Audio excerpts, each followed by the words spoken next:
حبايبنا الحلوين طلاب ثالثه ثانوي اللي كانوا السنه اللي فاتت ثانيه ثانوي او من كام شهر وطلعتوا بقيتوا في ثالثه دفعه 2026. يا رب تكونوا بخير، وحشتوني جدا، بقالنا كام شهر كده ما خدناش مع بعض.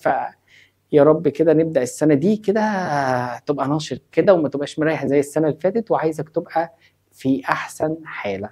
طبعا في البدايه اقول لك كل سنه وانت طيب، ان شاء الله السنه دي تحقق حلمك وتوصل للي انت عايزه. وحابب اقول لك ما تقولش لسه مستر انت نازل لنا بدري بدري كده ليه، ده لسه السنه طويله. انا عايز اقول لك ان انا في لحظات كده السنه اللي فاتت في سرعه نزلت الكورس، انا حاسس ان انا نزلته امبارح. الدفعه خلصت وحشون دفعه 2025. رساله بسيطه، وحشني جدا دفعه 2025 بجد، مفتقد حصتكم جدا. وانتوا دفعه 26 يا رب توحشوني وتدخلوا كليات وتبقوا مبسوطين وفرحانين يا رب وتحققوا حلمكم. عشان ما اطولش عليكم، احنا السنه بتجري بسرعه، الايام انا حاسس انها بتجري بينا بسرعه جدا، دفعات ورا دفعات ورا دفعات. فما تحسش نفسك ان السنه طويله ولسه البدايه، لا خدها جد، خدها كده، قوي نفسك في كل حاجه في كل ماده مش بس الفيزياء. طب يا مستر انت عامل لنا ايه؟ انا عامل لك نظام حلو جدا، نبداه بكورس التاسيس. كورس التاسيس برده مش هطول دماغك ولا هحشي دماغك بحاجات كتيره جدا، يعني مش هتلاقيني عمال احشي معلومات معلومات معلومات. انا محتاج اقول لك الحاجات اللي على الوش المهمه اللي انت محتاجها في كل درس، اللي انت هتطبقها في كل الدروس هتريحك نفسيا. الكورس ده مش طويل، تمام؟ مش ممل، هتلاقيه بسيط سلس سلس كده كده كده كده في الحاجات المهمه اللي انت محتاجها في كل درس. فحبايبي حلوين دفعه 2026، يا ريت نلتزم بدايه السنه ونمشي خطوه خطوه مع بعض وما نكسلش في خطوه. انت كده كده انا عارف ان في اجازه، وعارف ان ممكن يكون خلاص يا مستر انا ايه اللي يخليني ابدا بدري. لا معلش، انت مش هتفرق معاك الساعه اللي انت هتسمعها دي وتقوي نفسك فيها قبل ما تدخل وتبقى محتاس في ماده الفيزياء. الفيزياء ماده سهله في الثانويه العامه، ماده بسيطه، والحمد لله ربنا كرم الدفعه اللي فاتت وكان امتحان بسيط جدا، ومن معظمه كله من التوقعات اللي احنا قلناها في ليله الامتحان. فان شاء الله ربنا يكرمكم زي ما كرم دفعه 2025 هيكرمكم انتوا احسن منهم 100 مره كمان يا رب. هم دفعه وحشيني جدا، وانتوا ان شاء الله نحقق الحلم اللي انتوا تتمنوه السنه دي. شبابنا الحلوين، اول حاجه في كورس التاسيس بتاعنا هو حاجه اساسيه بتلاقيها في كل المسائل وكل حاجه انت حواليك. كل ما تيجي متحقق مساله، وخصوصا من اول ما نبدا من الفصل الثاني هتلاقي نفسك داخل في التحويلات. كل مساله بتحلها بتلاقي فيها سنتيمتر ومليمتر ومايكرومتر ونانومتر، هتلاقي التحويلات اساسيه طول ما انت ماشي يا شباب من اول المنهج لاخره. طبعا لازم يحط لك مساله والثانيه والثالثه فيها تحويلات، والتحويلات دي عقدتك. عشان كده النهارده هنتكلم عن التحويلات الاساسيه اللي احنا بنحتاجها طول المنهج. تمام يا شبابنا الحلوين؟ يلا مع بعض كده نبدا باول حاجه التحويلات. يلا يا شباب مع التحويلات مع بعض كده. بص انا عايزك تركز في اللي هنقوله. لما تلاقي سنتي تضرب في 10 أس -2، ولما تلاقي ملي ام سمول اهو جنب ادي ملي متر تضرب في 10 أس كام؟ -3. شايف الام اللي شكلها غريب كده؟ دي اسمها مايكرو، تضرب في 10 أس -6. لما تلاقي ان سمول اعرف انك بتتكلم في النانو في 10 أس -9. انجستروم 10 أس -10. بيكو اهو في 10 أس -12. تمام؟ هنا بقى دي الحاجات الكبيره اللي بالموجب. كيلو أس 3، ميجا أس 6، جيجا 10 أس 9. صعبه؟ تعالى بقى نقول لك بنحل الكلام ده ازاي. يعني لو في يوم من الايام ادالك مساله قال لك ادي اهو معايا اهو 50 سنتيمتر، يا حبيبي فيها كام متر؟ شفت سهله ازاي؟ هقول له عينيا. تعالى امسك ال 50 زي ما هي، ما فيهاش اي ادنى مشكله اهو، وراح اضربها السنتي كام؟ ايوه حلوين، برافو، 10 أس -2. حلو الصيغه دي، اسيبك كده؟ ايوه كده حلو كده، انت حولتها وبقيت ممتاز. تمام. تعالى ناخد مثال تاني. افرض قال لك 200 نانو متر، يا ترى يا مستر فيها كام متر؟ عاش، في ناس بدأت عارفه لوحدها. يا مستر امسك ال 200 اهو زي ما هي الرقم ده، وبعدين اضرب ايوه في 10 اس سالب النانو. ايوه النانو كام؟ سالب 9. ماشي. هو كله متر متر متر؟ لا مش كله متر. افرض جه قال لك انا معايا 40 مايكرو، شفت الام مكتوبه ازاي؟ امبير. فيها كام امبير؟ تمام؟ ده مش انجستروم، ده امبير. هعرف منين؟ انجستروم اول حاجه فيها ضمه، والانجستروم بتيجي مفردها لوحدها اهو. فاهم قصدي؟ اما دي مايكرو امبير مفيهاش مشكله. يلا يا مستر، امسك ال 40 زي ما هي، برافو، واضربها في 10. المايكرو كام؟ بص على المايكرو، 10 اس سالب 6. عاش يا شباب. تعالى واحده كمان يا مستر، زياده تاكيد. قلت لك انا عندي 4، تمام؟ مثلا مثلا نقول كيلو فولت. كيلو فولت، برافو. يبقى الأربعة ازاي احولها لفولت الاول؟ ايوه برافو عليك، سمعك وشاطر. هنكتب الأربعة اهو واضربها في 10. الكيلو كام؟ أس 3 اهو. يبقى فهمنا بنحول ازاي؟ تمام، حلوين جدا. واحدة كمان زيادة تأكيد يا مستر. قال لي معاك 20، ايوه مثلا نقول بيكو ثانية. حلو، فيها كام ثانية؟ همسك، برافو، همسك ال20 الجميلة دي واضربها في كام؟ واضربها في 10 أس سالب 12. تمام. قول معايا لو انت سنتي ملي مايكرو نانو، سنتي ملي مايكرو نانو 2 3 6 9 مع بعض. يلا كمان، ها، سنتي ملي مايكرو نانو 2 3 6 9. حفظنا اهو. اول كام؟ برافو 4. يلا قول معايا، سنتي ملي مايكرو نانو 2 3 6 9. تعالى احفظك 3 تاني. كيلو ميجا جيجا 3 6 9. كيلو ميجا جيجا 3 6 9. فيها مشكلة؟ كنا بنحفظها برضو، بنقول ايه؟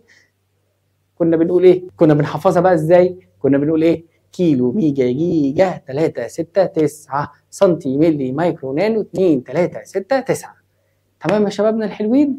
يلا بقى انت بقى احفظ الاثنين الزيادة، الانجستروم والبيكو. 10 بيكو 12 انجستروم، 10 بيكو ايه؟ 12.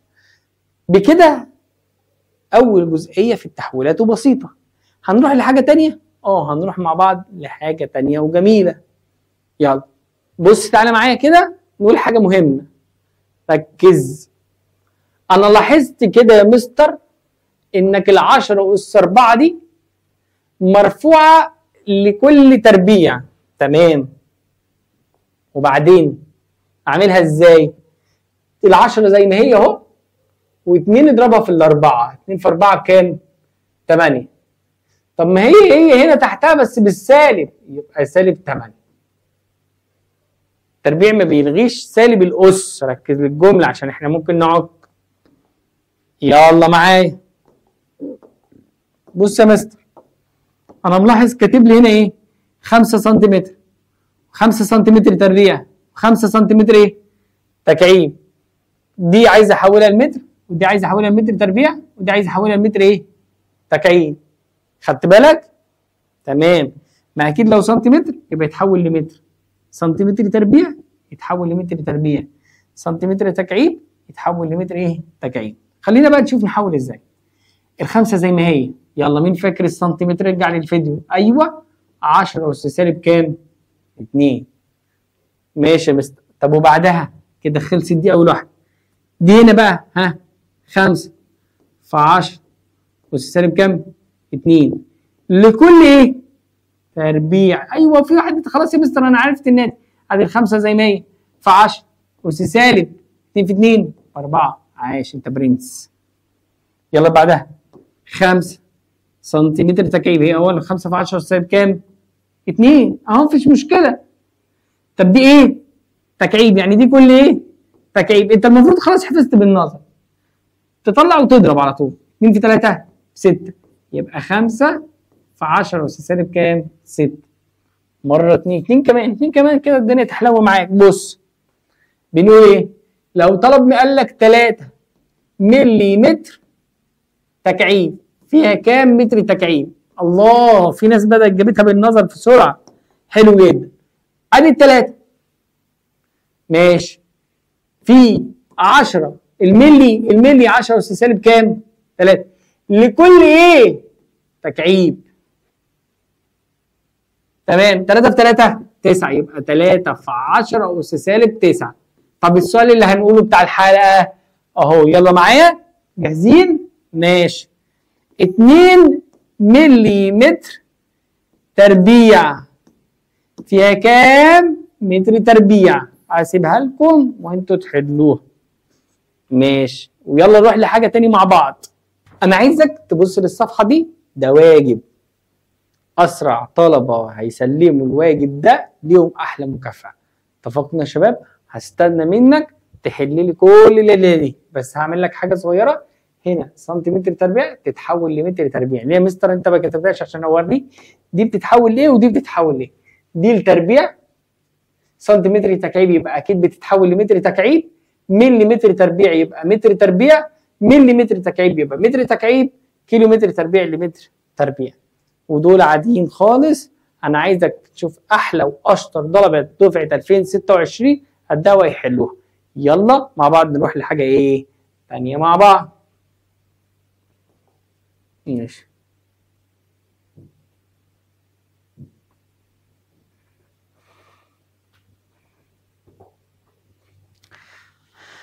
انا بقى عايزك تحفظ الجمله دي. بيقول لك ايه؟ بيقول لك يا شبابنا الحلوين لما نيجي نضرب نجمع الاس، ولما نيجي نقسم بنطرح الاس. لما تضرب نجمع الاس، ولما نقسم نطرح ايه؟ الاس. حلوه الصيغه دي يا شباب. يلا مع بعض. انا دلوقتي بضرب لك ايه؟ بس ركز معايا اهو. 10 اس 8 في 10 اس 2 تديك 10 اس كام؟ واحد دي 8 في 2 16. 16 لما عفريت لما ياخدك يا شيخ. انتوا عيال حلوه. 8 و2 كام؟ 10. بجمع الاسس عشان ضربت. واحده كمان يا مستر. 3 10 اس 3 في 10 اس 2 في 10 اس 2 طلع 10 اس كام؟ 3 و2 5 و2 7. احلى شباب واحلى شباب حلوين. يلا مع بعض مره كمان. ها 10 اس 8 ما تستعجلش في 10 اس سالب 2 يعني 10 اس كام؟ بص المفروض بنقول 8 بنجمع الاسس صح؟ زائد سالب 2. انت على الله حكايتك اعملها بالاله. اكتب على الاله 8 زائد سالب 2. انت عيل بيرفكت وجميل وبتعرف تحسبها. هي 10 اس 6 عشان ما تخرفش. انت ما بتعرفش تستخدم الاله مفيش مشكله ما تمعلكش. تمام. يلا هنا 10 اس 8 سالب 8 مع 10 اس سالب 2 يبقى 10 اس كام؟ بنكتب على الاله سالب 8 زائد سالب 2. الاله ترد عليك بكل احترام سالب 10. هنشيل له 10 سالب في سالب بموجب ما تتفلسفش. انت تعرف تجمع له سالب 8 زائد سالب 2 هي سالب 10. ما تعرفش تستخدم الاله. انت عيل حلوه وهتسمع الكلام. يلا ربنا يحافظ ايه عليكم يا احلى شباب. تعالى بقى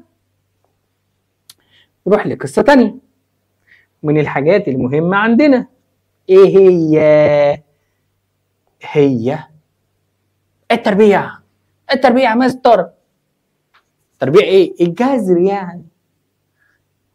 بص في حاجات كتير واحنا بنحل الفيزياء ان احنا لازم نشيل الجذر، ننظف الليله من الجذر. طب ننظف الليله من الجذر ازاي؟ بنربع الطرفين. معايا مساله قال لك زد بتساوي جذر اكس تربيع زائد واي تربيع. انا ملاحظ هنا مساله زي دي لقيت جذر. انا كاتب لك بص لما تلاقي جذر في المساله لازم تتخلص منه. سامع ولا مش سامع؟ يعني لازم تربع الطرفين. طب هربع يا مستر اهو. هربع ده واربع ده. طب الزد هتبقى زد ايه؟ زد تربيع. طب ماشي يا مستر. ده بقى الاكس تربيع تبقى اكس اس 4 ولا تنزل زي ما هي؟ يا ترى بيعمل ايه التربيع؟ التربيع ده جبته عشان يشيل الجذر ده. فاهم؟ التربيع جبته، انا عارف فيه عيال طلبه شاطرين وفاهمين وممتازين وبيعرفوا يفكوا على طول وسهله بالنسبه لهم. معلش نراعي اخواتنا اللي على قدهم برضو في المواضيع دي. انا يا حبايبي الحلوين انا بشيل التربيع، بحط التربيع قصدي عشان اشيل ايه؟ الجذر. يبقى تنزل اكس تربيع اهو زائد واي ايه؟ تربيع. بس كده. وبعدين اتعامل مع مساله عاديه. يبقى دي من الحاجات المهمه اللي لازم اخد بالي منها. تتوقعوا اللحظه اللي جايه دي هنتكلم عن ايه؟ نتكلم عن حاجه مش مهم، ده هي قوانين الفيزياء. العلاقات. طالب ثالثه ثانوي داخل معايا مش عارف يفرق يعني ايه علاقه طرديه ورسمه العكسيه، اصلا يعني ايه طرديه ويعني ايه عكسيه. انت عيل بيرفكت، انت اللي انا عارف يا مستر انجز خلصني، انا عارف يعني ايه طرد وعارف يعني انت عيل بيرفكت، تركن بس دقيقتين على جنب، انا عارفك شاطر يا عم صرح. سيب بقى اللي تعالى لي بقى اللي خايف في الحته دي زي حالتي. يلا طرديه يعني اتنين بيزيدوا مع بعض او بيقلوا مع بعض. طرديه يعني ايه؟ بيزيدوا مع بعض او بيقلوا مع بعض. طب عكسيه واحد بيزيد والتاني بيقل. فهمت قصدي؟ وخد بالك يلي فوق سرعت الحته دي، خلي بقى الشاطر يتغفل في الحته دي. عكسيه بيزيد ويقل بس بنسب غير متساويه. فاهم قصدي؟ اما التناقصيه واحد بيزيد والتاني بيقل بس بنفس النسب ثابته. معايا المعلومه دي؟ يا رب يكونوا فهمتوا يا شبابنا الحلوين. تعالى بقى اوريك شكلهم عشان دفعه 2025 غلبتني في الحته دي. غلبوني في مش عارفين يفرقوا رسمه، هي الرسمه دي يبقى قرب على الامتحانات ومش عارف الرسمه شكلها دي طردي ولا عكسي. تمام؟ تعالى انت حابب تشوف شكل العلاقات؟ انا عينيا ليك يا احلى شباب اهو. يلا روح معايا. بص لي كده. انا لما يجي يقول لي علاقه طرديه يبقى انا هدور على الرسمه الجميله، شايف دي؟ اقول لي دي طرديه. فيها مشكله لحد هنا؟ طب هنا العكسيه لما دي ودي اغلبيتها بنقول عليها تناقصيه، دي اللي بنقول عليها عكسيه. واحد بيقعد اهو، تعالى افتكر كده، واحد مبسوط وقاعد ومستقنيص، ده علاقه ايه؟ عكسيه. تمام؟ يبقى دي علاقه طرديه تناقصيه عكسيه. هقول لك على سر بس ما تقولوش لحد. بص ايه هو؟ التناقصيه دي بتاخدها في قانون للدوائر المغلقه. سبقتك بكام حصه؟ سبقتك ب3 4 حصص. واخد بالك بعد ربع حصه كده تلاقي نفسك الرسمه دي بقت من مهم ومن اهم الرسومات اللي معاك في قانون للدوائر المغلقه. الدرس الثالث سجلها كده، انا هاخد في الدرس الثالث قانون للدوائر المغلقه وهشرح العلاقه التناقصيه وافتكر ان الميل بتاعي هو المقاومه الداخليه. ده في الاستخبص مع بعض وهتقول لحد. تمام. تعالى بقى بص معايا شبابنا الجميل، في علاقه اللي بعدها اسمها العلاقه الجايبيه. يا مش عايز اقول لك. شايف العلاقه دي؟ ده very important. يا رب تكون قلتها صح. ليه؟ عشان هاخد شكلها في التيار المتردد واخد شكلها في علاقات كتير جدا، والاي ام اف هتلعب معايا كتير. اي ام اف دي يا مستر هي حاجه كده في الاستخبص برضه اسمها القوه الدافعه الكهربائيه المستحثه. بص بديك معلومات كده بدري عشان ايه واحنا ماشيين في المنهج تتفلسف عليا تقول لي انا عارف ايه ام اف دي يا مستر، او لما اقول لك القوه الدافعه الكهربائيه المستحثه تبقى عارف ايه هي. برافو عليك احلى شباب. يبقى دي العلاقه الجايبيه، عينك عليها باصص ليها. علاقه ايه؟ علاقه جايبيه. والعلاقه الثانيه طرديه. طرديه تناقصيه عكسيه جايبيه ثابته. لما يكون الاثنين منهمش علاقه ببعض خالص. انا يا ابني ماليش دعوه بيك، انت تزيد انت تقل انا ثابت. انت تزيد انت تقل، انا ثابت ما بتغيرش، يبقى الثابت يتكتب في محور الصادات. فاهم قصدي؟ واللي بيتغير بيتكتب في محور السينات. يا نهار ازاي تبقى مصيبه قاعد قصادي وبتسمعني ومش عارف تفرق ان دي محور الصادات ودي محور السينات، يعني دي اكس بالانجليزي ودي واي. حلوه الصيغه دي، خليك ناصح وانا عارفك انك هتبقى انصح من اي دفعه مرت. ربنا يكرمكم يا احلى شباب.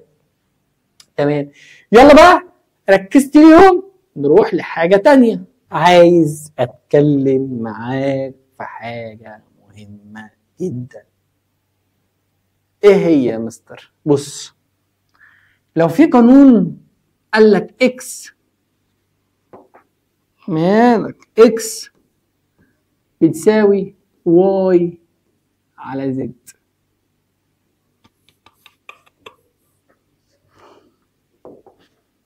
اركن شويه عادي يا شاطر، اركن على جنب شويه. ده بسط، ايوه برافو. وده ايه؟ مقام. البسط علاقه طرديه، مقام علاقه عكسيه. البسط علاقه طرديه، المقام علاقه عكسيه. بس مش كل القواعد، بس عشان ما تقولش مستر حفظني طول السنه ان اي حاجه في البسط علاقه طرديه واي حاجه في المقام علاقه عكسيه. لا، في حاجات كده ثابته، يعني ولا طرديه ولا عكسيه، مالهاش علاقه ببعضيها، بس موجوده في القانون. بس اغلب الحاجات اللي موجوده في القانون، اي حاجه في البسط علاقه طرديه، واي حاجه في المقام علاقه عكسيه. حلوه الصيغه دي؟ يعني لو جيت قلت لك اعمل لي علاقه، ايوه، بين مين ومين؟ بين الاكس والزد. ده مقام ولا بسط؟ مقام، يبقى علاقه عكسيه. طب اعمل لي علاقه بين الاكس والواي، ده علاقه طرديه. صعبه؟ تمام يا مستر. برضو عشان لو جات لي القانون ده، اكس واي بتساوي اللي في زد.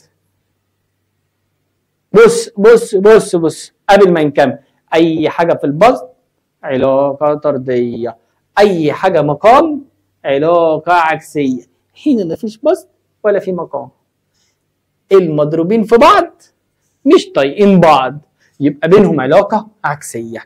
مضروبين في بعض مش طايقين بعض، علاقه عكسيه. مضروبين في بعض مش طايقين بعض، علاقه عكسيه. مين ومين علاقه عكسيه؟ ايوه، الاكس والواي والال والزد، دول علاقات ايه؟ عكسيه. والباقي كله علاقه طرديه. اي اتنين مضروبين في بعض مش طايقين بعض، ايوه علاقه عكسيه. والباقي كله علاقه ايه؟ طرديه. بس خد بالك، هو دي 99% من القوانين كده، الا بعض الحاجات البسيطه التي لا توجد بينهما علاقه طرديه ولا علاقه عكسيه، ولكن بعضهم ثوابت. يعني هناخد مثلا شده التيار والزمن، معلومه كده برضو في الاستخبص عشان بينا وبين ايه؟ بعضينا. بين شده التيار والزمن علاقه ثابته، مهما الزمن يزيد. اوعى تقول الزمن يقل، اوعى هعلقك. بص، من ما بدأناش السنه، الزمن يزيد شده التيار ثابت. تمام؟ لانك هتاخد قانون بيقول لك ايه؟ اي بتساوي، اللي هو شده التيار، علمت القانون اهو، كيو على ايه؟ على تي. مستر، العلاقه بين الاي والكيو علاقه طرديه لانه في البسط، وهتقول لي بين الاي والتي علاقه عكسيه لانه في المقام. هو لو قاعده ماشي، بس عايز اقول لك على حاجه، قاعده كل قاعده ايه؟ شواذ مختلفين. هنا بين الاي والتي علاقه ثابته، يبقى خلينا متفقين ان 99% من القوانين ايوه اللي في البسط علاقه طرديه والمقام علاقه عكسيه، واي اتنين مضروبين في بعض مش طايقين بعض علاقه عكسيه، والباقي كله علاقه طرديه الا بعض الحالات ثابته. احلى شباب. انا عارف ان الشباب ركزت للكلام اللي انا هقوله. تعالى بقى، ما اعملكش ايرور، ده انا اعمل لك ايرور دلوقتي. تعالى يلا معايا روح. انا يا شباب فهمت طرديه، عكسيه، الكلام ده كله، ضرب وجمع، سوري ضرب واسم والكلام ده. طب انا لو جات لي معادله زي دي اعرف منين مين علاقه طرديه وعكسيه؟ ايه الاختلاف في المعادله؟ في اختلاف، في علامه زائد اتحطت. قوانين فاتت كلها لو حاسس مفيش زائد، كلها ضرب او اسم. هيفرق؟ طبعا هيفرق. تعالى اقول لك يفرق في ايه. تعالى انا هكتب لك المعادله اهو تاني. ادي اكس بتساوي مين؟ واي زائد ام بزد. عايز اعمل لها رسم بياني. عينيا. تعمل الرسم البياني بين مين ومين يا حبيبي؟ هعمل الرسم البياني مثلا بين الاكس، ايوه، والزد. عينيا يا مستر. ونفترض بقى الزد مره بصفر، مره بواحد، مره باتنين، مره بتلاته، مره باربعه، مره بخمسه. حلو يا صاحبي؟ ماشي. وبعدين هنحط نثبت مثلا واي ده ثابت قيمته مثلا 3، والام برضو ثابت قيمته ايه؟ 1، ونبدا نشتغل. انت هتفترض معايا مين؟ انا هفترض معاك ان هنا مره بصفر، الزد دي بصفر، مره بكام؟ بواحد، مره باتنين، مره بتلاته، مره باربعه، مره بخمسه. حلوه الصيغه دي؟ تعالى بقى ركز معايا في اللي انا ايه؟ في اللي انا هفهمه لك واقوله لك. ده طبعا مضروبين، ماشي؟ صفر في واحد زائد تلاته. صفر واحد بصفر زائد تلاته تطلع تلاته. تعالى مره تاني برضه ده بواحد زي ما هي دي ثوابت انا افترضتها من عندي، ارقام مفترضه من عندي عشان ما حدش يجيب لنا الارقام منين. واحد في واحد بواحد زائد تلاته تلاته، تلاته واحد اربعه، كده اربعه. هنا برضه في كام؟ في واحد زائد تلاته. اتنين في واحد باتنين زائد تلاته خمسه. في واحد زائد تلاته، تلاته في واحد بتلاته زائد تلاته سته. في واحد زائد تلاته، اربعه في واحد باربعه زائد تلاته سبعه. هنا برضه في كام؟ في واحد زائد ايه؟ تلاته. خمسه في واحد بكام؟ بخمسه زائد تلاته كام؟ 8. هرسم رسم بياني؟ حاضر عيني. هوريك ان الشكل ده هيطلع في لحظه دلوقتي. انت عندك مين؟ هتعمل علاقه بين الزد، ايوه، الاكس ومين؟ والزد. طبعا اللي فوق في محور الصدى واللي تحت في محور السنين. تمام؟ يلا معايا اهو. الزد صفر واحد اتنين تلاته اربعه خمسه. التاني استنى بس نكمل الارقام. هنا من 3 ل 7. يلا ادي 1 2 3 4 5 6 7 8. ماشي. يلا هنا كام؟ الصفر بالتلاته. ادي الصفر اهو بالتلاته اهو. بعدين الواحد بالاربعه. ادي الواحد مع الاربعه. الاتنين مع الخمسه. ادي الاتنين مع الخمسه. والتلاته مع السته. ادي التلاته مع السته، وهكذا وهكذا. يطلع معاك الخط عامل كده. هل الخط بدأ من عند الصفر؟ لا، ما بدأش عند الصفر. ليه؟ عشان بسبب علامة الزائد دي. فعشان كده بنقول الجزء المقطوع. بص خد بالك، أنا فارض الواي بكام؟ بتلاته من أول الحصة أهو، من أول ما رسمت. الواي بكام هنا؟ بص إن الجزء المقطوع ده شايف بدايته كام؟ من عند التلاته. يبقى خلينا نقول دايما إن الجزء الحتة اللي بادئ منها بدأت، طالما ما بدأش من إيه؟ من الصفر، يبقى ده الجزء المقطوع. شايفه؟ هو ده. والميل بتاعي هو الثابت التاني اللي انا كتبته مين؟ الام. ودي مين؟ الصادات. ودي ايه؟ السن. شكل المعادله كاتبها لك، خد سكرين شوت.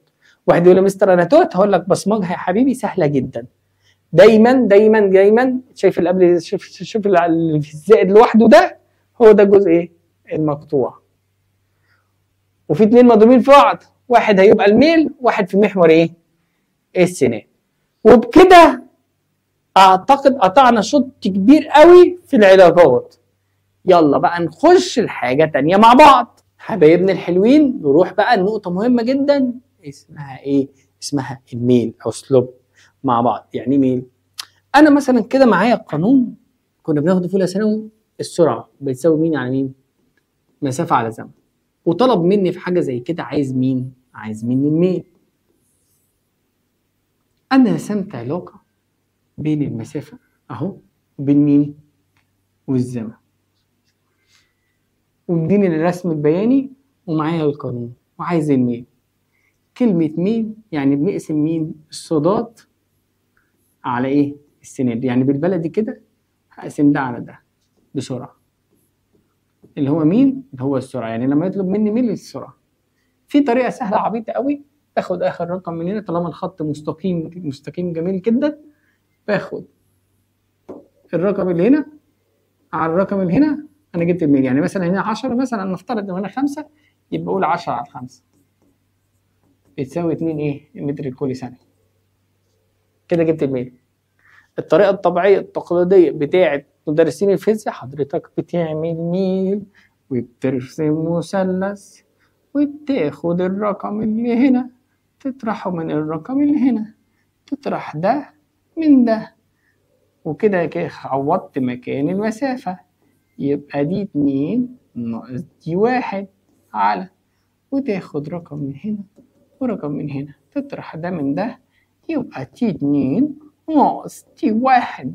يا ابني خد ده على ده وينجز طالما الخط مستقيم كده. تمام، دي أول فكرة في الميل. هو الميل يا مستر في حاجة تانية؟ بص بقى وروح معايا تاتا تاتا. يلا نروح لهنا.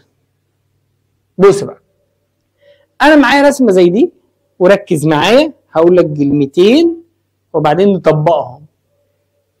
لو عندك زاويه وعايز الميل تكتب على الاله تاني الزاويه، لو عندك ميل وعايز الزاويه تكتب على الاله شيفت تاني الرقم، شيفت تاني الرقم. يعني ايه؟ يعني في يوم من الايام راح اعمل لك بكل بساطه، هقول لك على قانون عندنا في المنهج، ولا خلينا في القانون سهل. ادي المسافه سرعه، السرعه مسافه على مين؟ على زمن. وراح راسم لي هنا الدي وهنا مين؟ التي. ماشي حلوه. وراح قايل لي مديني الزاويه دي 45، وقال لك ايه؟ احسب الميل او احسب السرعه. مديك ايه؟ مديك زاويه ولا رقم؟ مديك زاويه. حلو جدا، يبقى نقول تان 45. لو مديك الزاويه وعايز الميل تاني الزاويه، تان 45 بكام؟ ب1. ماشي. تعالى بقى هديك سؤال كده في الاستخبص برضه من الاسئله لو جاوبتها سريعه.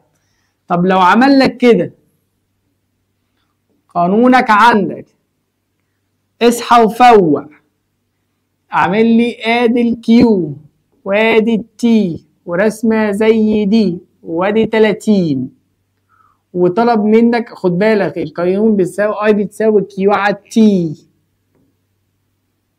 تمام، وطلب منك احسب الاي اللي هي شدة التيار. يلا يا شباب احسبها لكم تجاوبوها رغم انها معروفة اجابتها سريعة وسهلة. يلا تعالى بقى بص هنا معايا.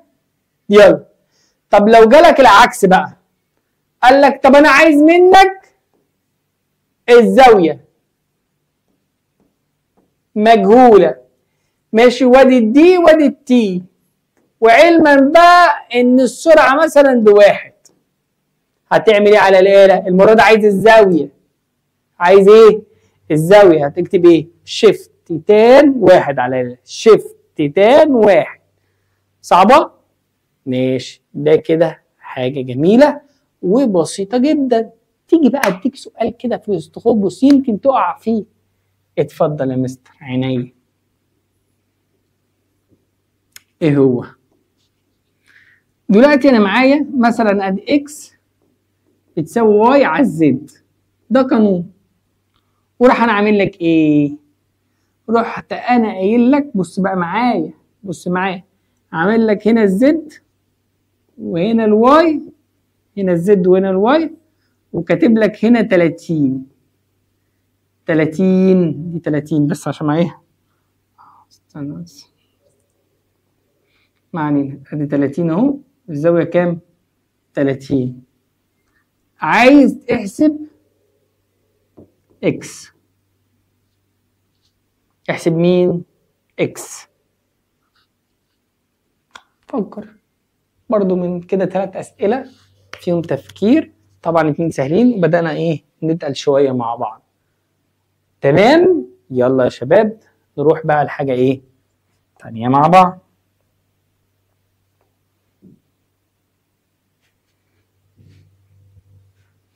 بص هنا، بص ايه ده، انت تفوق وتركز جدا، فوق وركز قوي. ايه هو هنا بقى؟ فكرة مين اللي اكبر، مش ولا مديك ارقام ولا مديك اي حاجة. بمعنى ايه؟ اصحى معايا،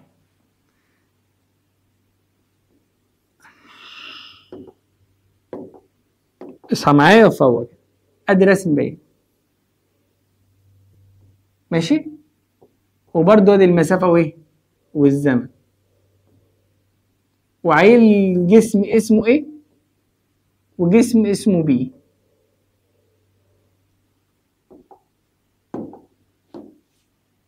بيسألني مين اكبر سرعة. طب واحد يقول لي هو فين الارقام؟ لا لا يا اخويا، لا يابا، دي انت عايزك مش تركز، دي انت تعصر مخك وتفوق في الحته دي. سهله وبسيطه، بس بتيجي كتير قوي في الامتحانات، قوي وقوي قوي في الدروس ومليانه. هو ايه القانون؟ القانون بيقول ان السرعه مسافه على زمن. ماشي يا مستر، مفيهاش مشكله، وادي المسافه وادي الزمن، يعني سرعه. مين اسرع كده؟ مين عادي جميل؟ هو السرعه. ماشي، رحت قلت لك بص بص بص بص بص، البي دي زاويته، شوف الايه ادي زاويته. يبقى لاحظت يا مستر انت قصدك عايز تقول لي مين اكبر زاويه؟ يلا بشطارتك كده، مين اكبر زاويه؟ برافو، الايه. يبقى الاكبر زاويه، اكبر ميل، اكبر سرعه. صعبه دي؟ يبقى اذا سرعه الايه اكبر من سرعه البي، لان زاويه الايه اكبر من زاويه مين؟ البي. بالراحه وبكل بساطه. يبقى خلينا نحفظ الأكبر زاوية هو أكبر سرعة.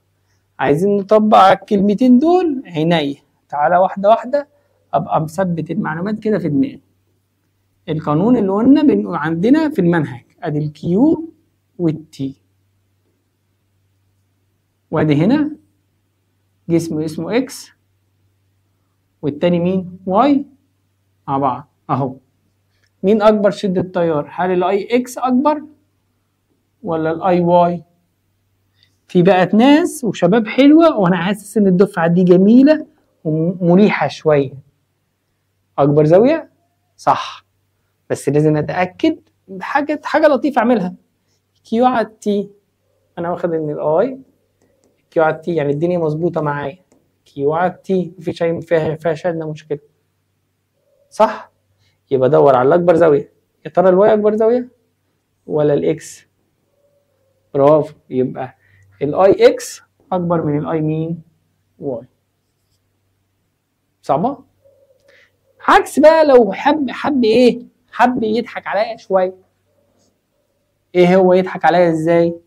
عمل لي كده مثلا، نفترض اهو، راح كاتب لي هنا التي وهنا الكيو،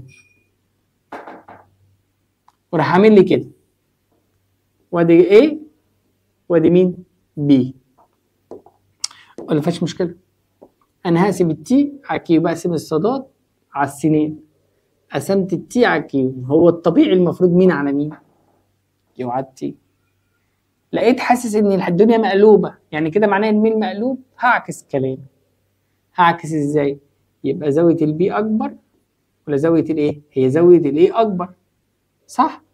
زاويه الايه كبيره كده كده، مش هنتعارض مع الزوايا، ولكن شده تيار البي هو الاكبر. يبقى اقول له انت مش قلبت لي الموقع؟ احنا عرفنا، احنا كده كده عارفين ان زاويه الايه اهو، ده الايه اكبر من زاويه مين يا مستر؟ زاويه البي. ولكن شده تيار مين؟ برافو، شده تيار الايه هي اقل من شده تيار البي. اتعكست. ليه اتعكست؟ اشمعنى المره دي؟ لان اصلا انت قلب لي الميل. انت بدل ما تقول لي كي على تي رحت كاتب لي تي على كيو، يعني انت تقلب لي وانا ما اقلبلكش. فاهمين قصدي؟ يبقى بكده بكل ايه بساطه. في حته في الدندنه عايزك برضو تبقى مركز فيها عشان ما تقعش. طب انا مثلا انا عارف ان في حاجتين بينهم علاقه ايه عكسيه. مثلا عندي قانون ادي الار، قانون كده برضو في الاستخبص بتساوي رو اي، سيبك من ال على ايه. هسالك سؤال، بين الار والاي اللي هي المقاومه بعد كده هناخدها ان شاء الله، والاي هي المساحه. هدي معلومه برضو قلتها لك في ايه في الاستخبص. بينهم علاقه ايه؟ في المقاومه علاقه عكسيه. يبقى ادي علاقه عكسيه، يبقى اجي لما اجي ارسم ادي مستر عيني ادي الار وادي الايه وادي العلاقه عكسيه. ممكن الاقيهم في الامتحان راح اعملها لي كده اهو مع بعض زي الشاطرين. ادي الار وادي بدل من الايه واحد على الايه. هتفرق بس اعملها بالشكل ده. حلو جدا، جميل، وموضوع سهل. وكده كده بمرور الوقت انا عايزك تتعلم الاساسيات دي عشان لما ايه نكبر المواضيع مع بعض.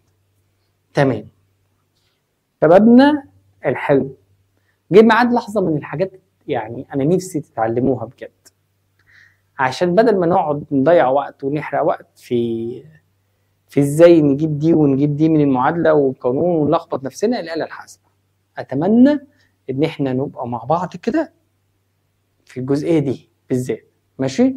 تعالى انا فارض معايا ان في قانون اسمه قانون كده افتراض، اكس بتساوي واي في زد على ال، ومديك حيث الاكس بكذا والواي بكذا والال بكذا، فانا عايز منك الزد. في عيال شاطره بتعرف ايه؟ بتعرف تضرب ضرب وسطين في طرفين. بتيجي على جنب كده وتقول لك ايه؟ انا ممكن احط هنا واحد واضرب ضرب وسطين في طرفين. اكس في ال بتساوي واي في زد. دي عيال شاطره. فانت لو عايز مين؟ الزد، يبقى هادي الاكس في ال زي ما هي على الواي وابدا يعوض. الاكس بكام؟ الاكس ب2 والال ب16 والواي ب3، وتبدا تحسبها على آلة حاسبة وتطلع.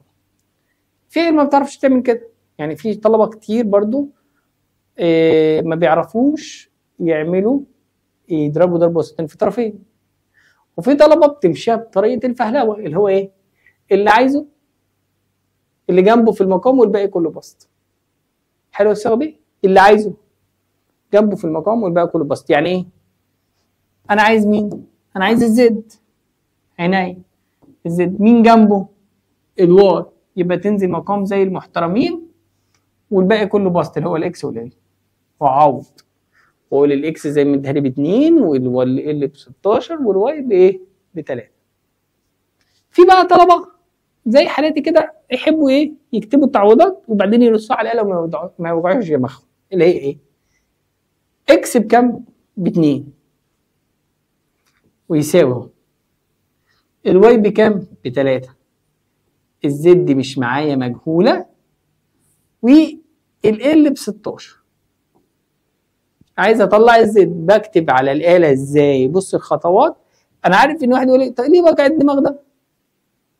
ما احنا ممكن ايه يا مستر على الاله ايه؟ على طول. تعالى واحده واحده كده معايا.